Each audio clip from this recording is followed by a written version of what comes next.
Nivedita is a deserving recipient of the 2024 Young Planner of the Year Award, displaying qualities of emerging leadership, professional maturity, and a supportive nature that is admired by her work colleagues and industry peers.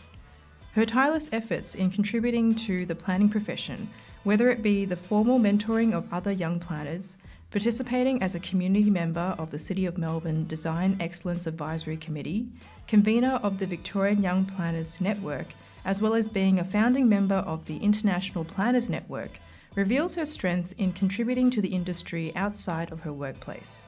In the words of her nominee, she exemplifies all the qualities valued by both PIA and her peers in her personal approach to life and more broadly within her career. Nivedita is also known for her inclusive working style, consistently collaborating with other professionals to facilitate improved urban design and planning project outcomes. Congratulations, Nived.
The Hazelwood North Renewable Energy Hub in Latrobe Valley is the largest proposed solar farm in Victoria, a showcase for at-scale renewable energy planning and design. The project is a significant step away from coal and displays a strong commitment to site-responsive design through preservation and restoration of the site's degraded waterways, protection of cultural heritage sites, and generous landscape buffers to nearby residential areas.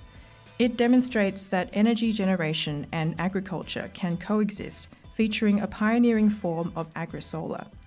The judges consider this project worthy of a commendation as it demonstrates efficient use of land and existing power infrastructure, a development that builds social license for renewable energy projects in an area, the Latrobe Valley in Gippsland, that needs real investment and solutions to transition one of Victoria's largest regions and its community to a sustainable social and economic model for the future.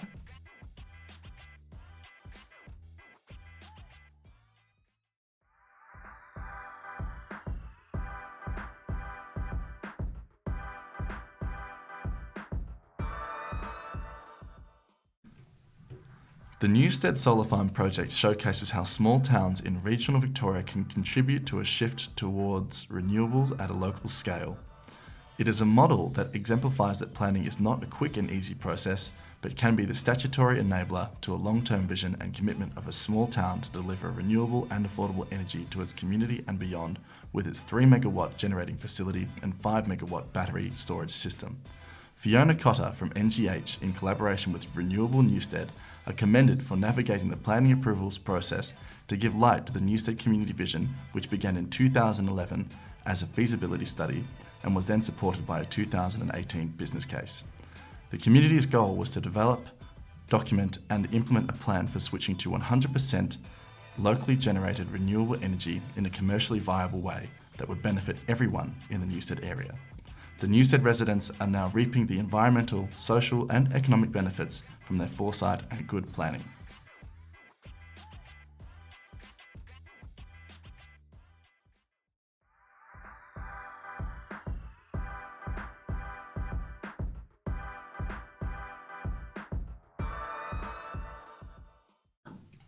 The Climate Resilience Index, developed by Tract and its affiliate OneMap, is an innovative approach that evaluates the capacity of neighbourhoods to practically address climate change. Funded from the Tract business as an internal research project, it is a publicly available tool which is easy to use and can be built upon or used as is to support the the understanding and advocacy for climate improvements at a neighbourhood level by the public, consultants and councils alike. Applying 4 key indicators: amenities, transport and movement, environment and biodiversity and hazard resilience across 24 datasets, the tool provides a view from the suburb level, zooming to a single allotment. Having such an accessible baseline against which to evaluate the effects of measures which authorities put in place will provide ongoing assistance in either ensuring climate resilient planning is the way planning is done. Good tools help us deliver great outcomes. The judges consider this tool deserving of the award as by pulling together layers of spatial information which can drill down to a practical scale, it is able to be used by the profession and public alike. The tool will strengthen professional and public knowledge, enabling evidence-based planning system improvements to be put in place to manage this challenge.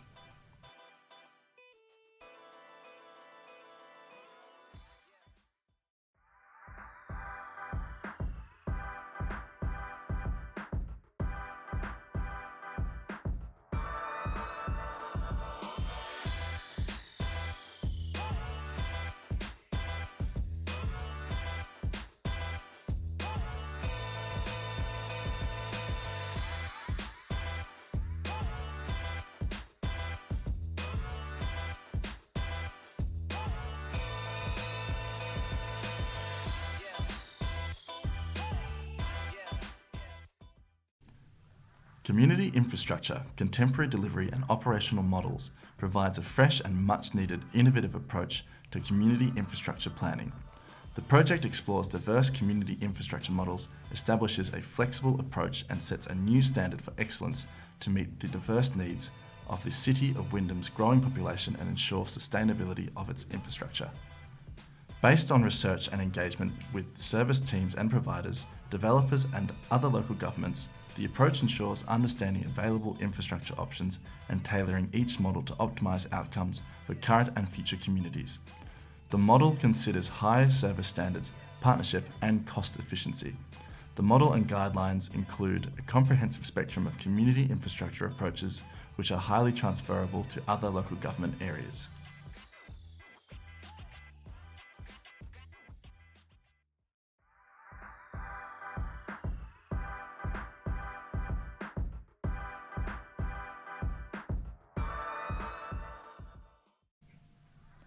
The Frankston Public Toilet Action Plan provides a strategic framework and holistic approach to public toilet improvements across Frankston City. The project established a series of design principles and guidelines: safe, equitable, accessible, sustainable, looked after, convenient and comfortable, and integrated with their setting. These principles were designed to ensure new and upgraded facilities are of a high quality, well considered, align with industry best practice, and meet the needs of both council and the community. Public toilets are essential facilities that support access and use of public places for all the community. Inclusive signage was a key outcome of the project. The project recognised and celebrated the value and importance of public toilets. The project tried to address provision, equity, and quality shortfalls. The project sets a new standard for the planning, design, and delivery of public toilets that can better respond to the community's diverse toilet needs, ensuring they are safe, comfortable, accessible, and inclusive for all.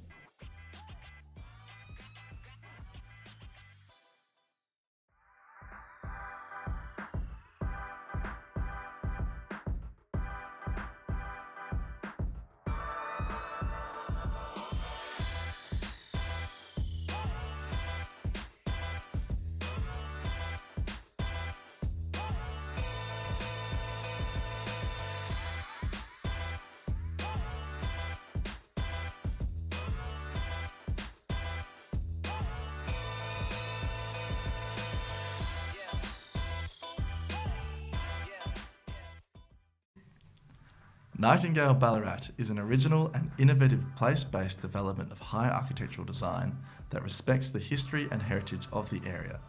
It is strategically aligned with the vision of the locale and thoughtful in responding to the key policy directions. The project was well executed and much thought was given to its implementation and impact in the local context. That said, its social, economic and environmental attributes are transferable. The collaboration with key stakeholders having regard to different views is evident, resulting in a project that continues to make a great contribution to the local place.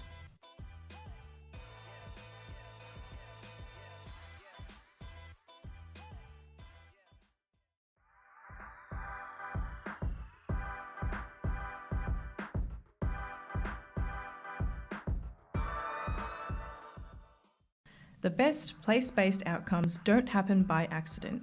They take a great deal of thought and appreciation of the local context. After all, every place is different and should be respected accordingly. The Transforming South Bank Boulevard and Rocks on Wheels project is a culmination of innovative spatial thinking, robust stakeholder and community collaboration, and commitment to improving the public open space adjacent to the Yarra River in response to the Yarra River Birrarung strategy. This public open space enhancement plays on the natural local attributes and character of the locale and will attract the littlest of people to use and enjoy the space. Adding to the unique place that is Melbourne, this attraction further activates and promotes the identity of the Birrarung within the local area.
Dry stone walls in Victoria are protected in the Victorian Planning Provisions and the Heritage Act 2017. Little direction is provided to give effect to clause 52.33, and only 3 local governments, Melton, Whittlesea and Wyndham, have completed municipal studies and developed local policies. While dry stone walls are in at least 21 local government areas in Victoria alone, there is a significant gap in knowledge and limited understanding about how to integrate dry stone walls into urban environments where they are most under threat from growth and change associated with changing land uses. The toolkit is a hands-on tool for farmers, developers, councils and heritage advisors. The judges were impressed with the clarity and utility of the toolkit to understand the construction style, stone shapes and wall features of dry stone walls and how to protect, maintain and enable creative reuse and adaptation of them.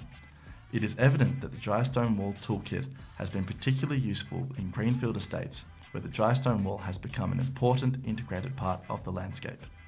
Whittlesea Council is commended for both the merit of the dry stone wall toolkit as well as demonstrating how a toolkit can take a planning provision and create a valuable practical implementation tool to preserve an important part of our landscape.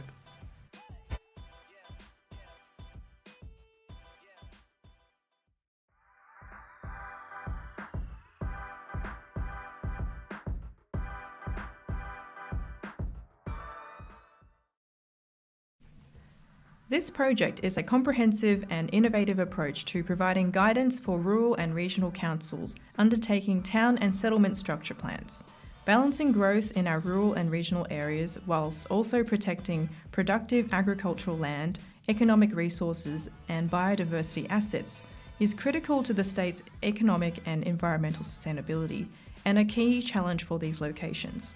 The judges noted the significant need that this resource would address, as other resources are metropolitan focused. This project particularly helps councils with limited budget and resources. The project provides support to the 48 rural and regional councils, allowing for consistency, efficiency and increased capability in structure planning across Victoria.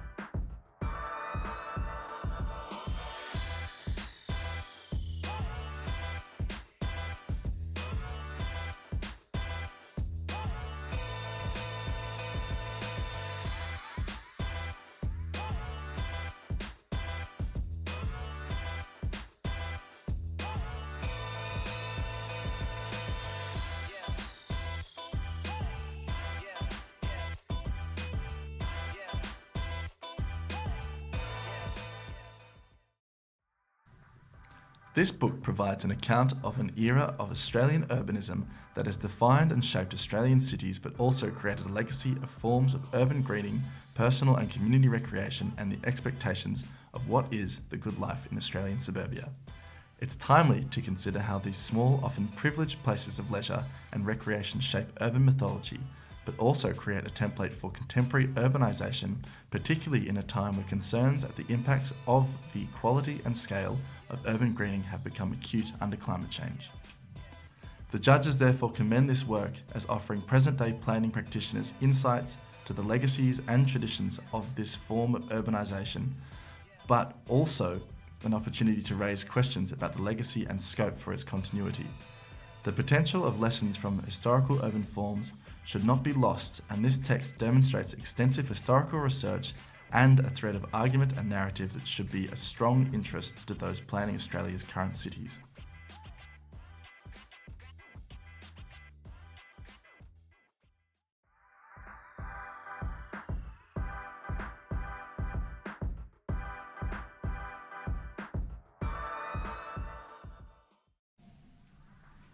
This research on defining key worker housing in the City of Melbourne is both timely and impactful.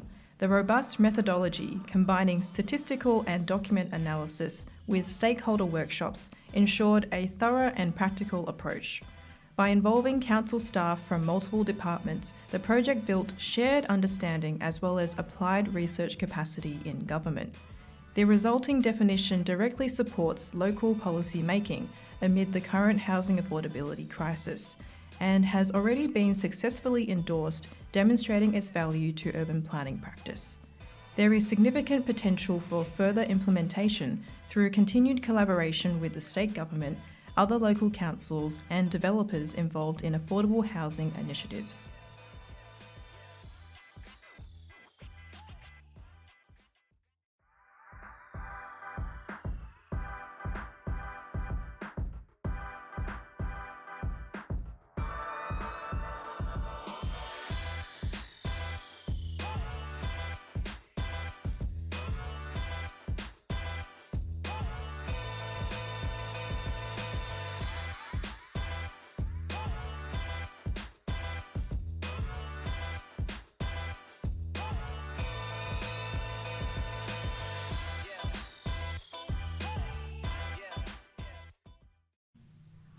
This project demonstrates a strong and steady balance in cultural capacity building and delivery of the Gunai Land and Waters Aboriginal Corporation Whole of Country Plan, as well as the Parks Victoria Joint Management Plan.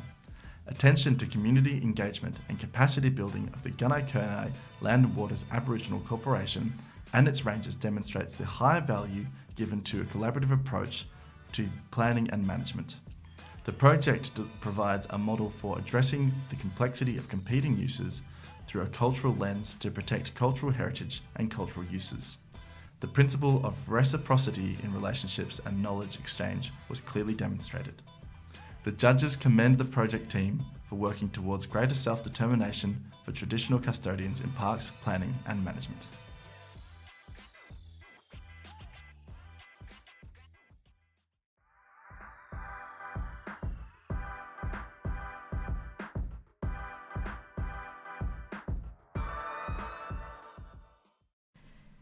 The Barongarugulijan Burial Place project represents a shift from Western views for urban park planning, design and regeneration to a country-centred approach. The judges were impressed by the innovative planning and design process and the culturally informed outcomes, which included resolution of the sensitive issue of the repatriation of Aboriginal remains. The project demonstrates genuine collaboration with Eastern Maar and continued cultural capacity building throughout the project's life cycle. The project shows how power and understanding can be shifted through cultural understanding, knowledge exchange and co-design.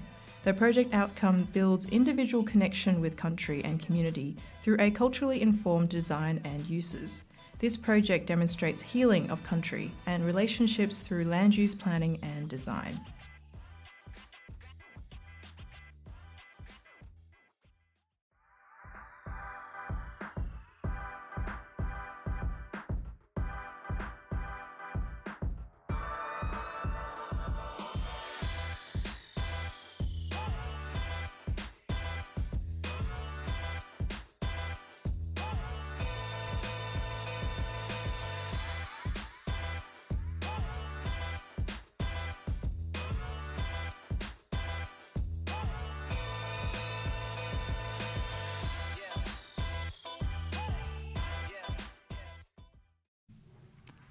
A special commendation was awarded by the panel for the Timboon Precinct Plan for the genuine nature of the wonderful grassroots approach to facilitate creative, low-cost community participation and foster interest across all ages, using a creative visioning, deliberative design, and voices of the future process. The council utilised an artist to visually capture ideas and incorporated a design charrette workshop model that allowed for a deeper dive to unpack key issues and identify solutions. The process incorporated creative activities and processes to capture youth engagement, which was particularly important given 25% of the population is 19 years and under. At the heart of the project was the desire to create a true community-led vision for the town that provides for the community, attracts increased tourism, supports local business, sense of ownership and pride.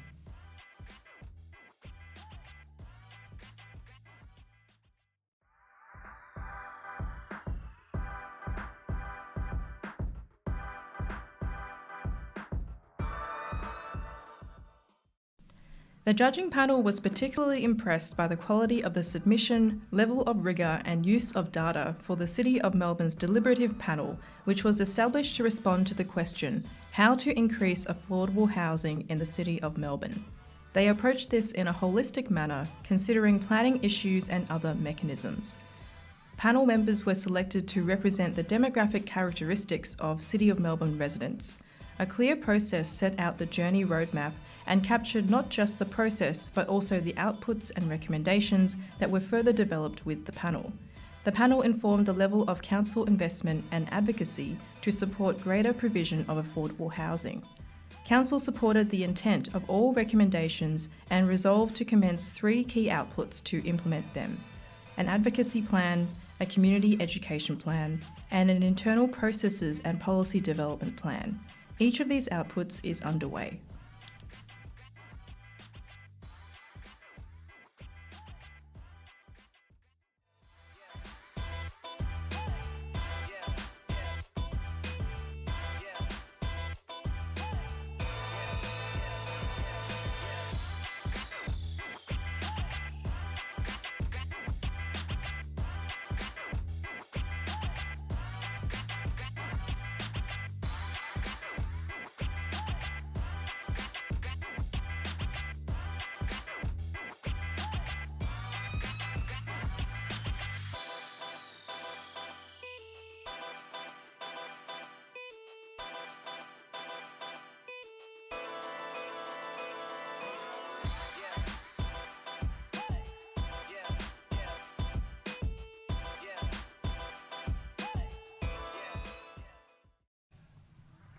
This project utilises generative AI to create a self-service digital planning inquiry portal on the Council's website.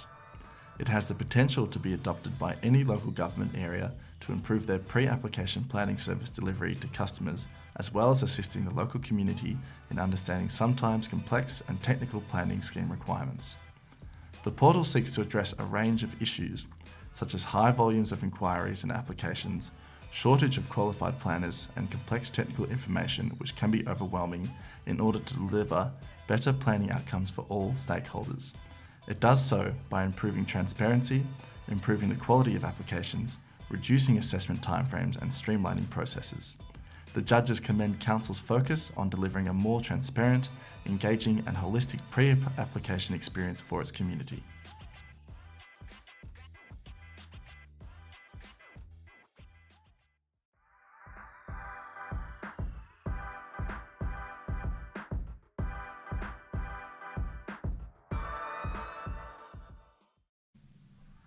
The Climate Resilience Index is an innovative, publicly available interactive mapping tool that evaluates the capacity of Melbourne's neighbourhoods to effectively address climate change.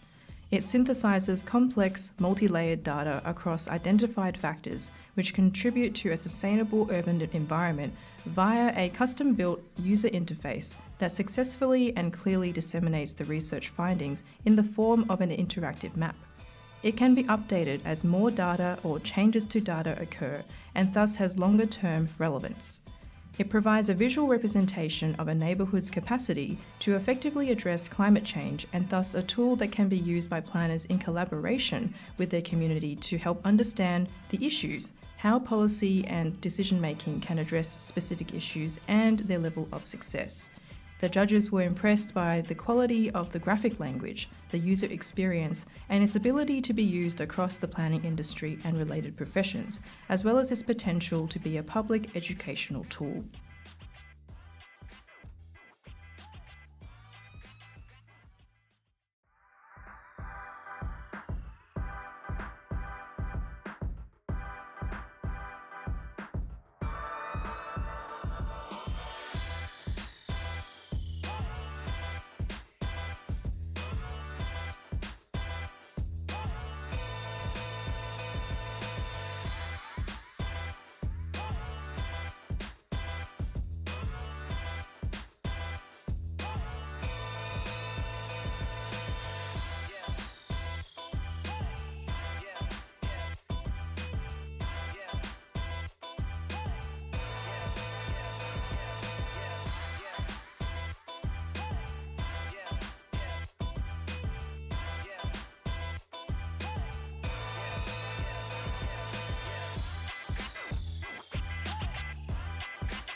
The Activating Lake Eildon Master Plan by Murrindindi Shire Council and Urban Enterprise promotes recovery in tourism in the Lake Eildon district following the Millennium Drought and 2009 bushfires.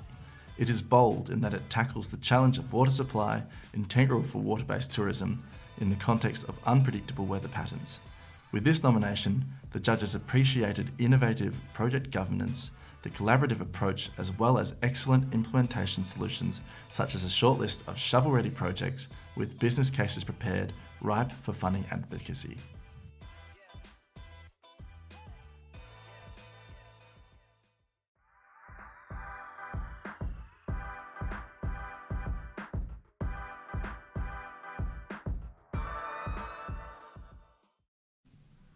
The Frankston Metropolitan Activity Centre Structure Plan is awarded a commendation as an excellent example of comprehensive strategic planning and provides certainty to council, the community and developers. The robust technical studies, including the engagement of tracked consultants to address sensitive environmental and residential interfaces identified in the structure plan, led to creation of 10 key planning principles. The preparation of a detailed action plan to support implementation of the structure plan demonstrates Council's appetite to make the plan a reality. The judges commend the plan for being forward-thinking in its ambition as it aligns with Victoria's housing statement and proposed housing targets for Council.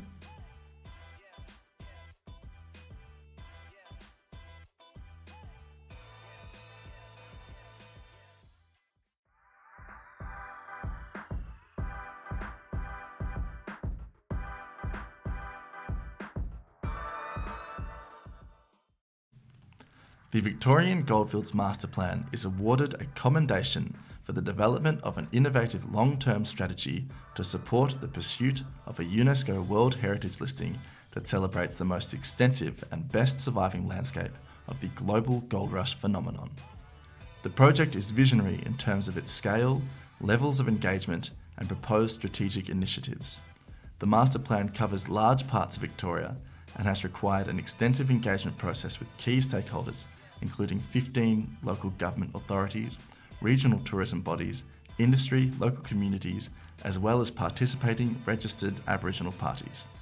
Of particular note is the master plan's commitment towards achieving social and economic benefits for the region, as well as considering the layered history of First Nations storytelling, in combination with the Goldfields story. The judges commend Arup and the Victorian Goldfields Tourism Executive in bringing together such a comprehensive and forward-thinking master plan that has the capacity to bring significant benefits to regional Victoria.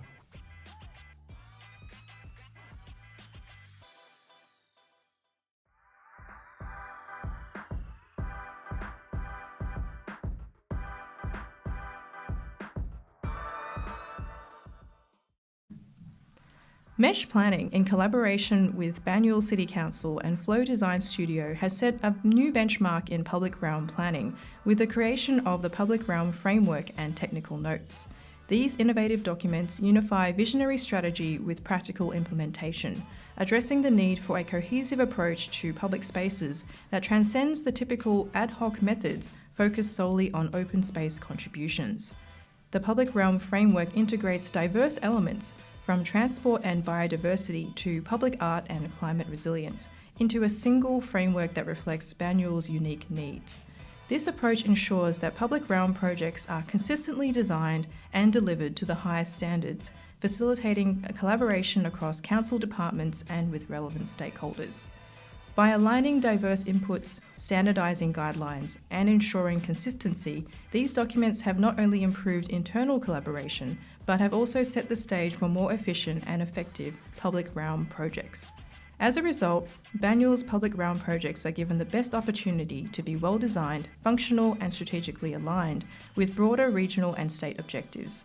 This innovative approach positions the Public Realm Framework and Technical Notes as a model for integrated, high-quality urban development that can be adopted across municipalities, ensuring vibrant and sustainable public spaces for future generations.